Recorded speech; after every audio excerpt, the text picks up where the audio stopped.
নমস্কার, আমি সুচরিতা। তো মায়েরা যেমন হয় সকালবেলা খাবার দাবার রেডি করে আমাকে জোর করে এখন খাওয়াচ্ছে। তারপর খাওয়া দাওয়া শেষে আমি চলে এসেছি মাঠে। আর মাঠে এসে এত সুন্দর লাগছে, অসাধারণ। শীতের মাঠটা খুবই সুন্দর। আর সর্ষে বাগানে দেখো আমি একটু দৌড়াচ্ছি। তারপর বাড়িতে এসে স্নান টান করে আমি ছাদে চলে এসেছি। এখানে উল বুনছি।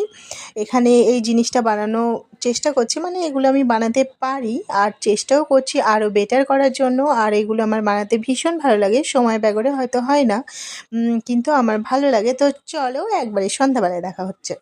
তো সন্ধ্যাবেলায় দেখো এখানে বেগুনি আর লাল চা।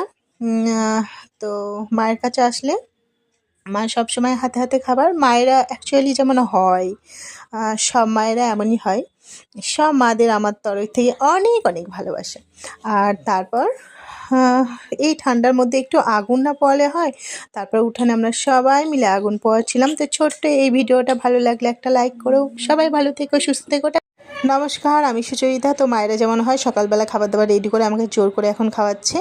তারপর খাওয়া দাওয়া শেষে আমি চলে এসেছি মাঠে। আর মাঠে এসে এত সুন্দর লাগছে, অসাধারণ। শীতের মাঠটা খুবই সুন্দর। আর সর্ষে বাগানে দেখো আমি একটু দৌড়াচ্ছি। তারপর বাড়িতে এসে স্নান টান করে আমি ছাদে চলে এসেছি। এখানে উল বুনছি।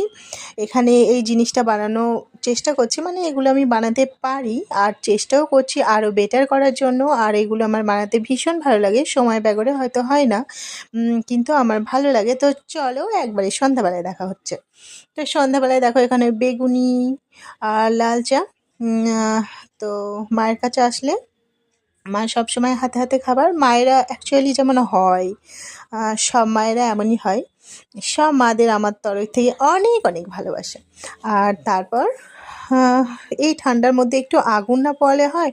তারপর উঠানে আমরা সবাই মিলে আগুন পোয়াচ্ছিলাম। তো ছোট্ট এই ভিডিওটা ভালো লাগলে একটা লাইক করো। সবাই ভালো থেকো, সুস্থ থেকো।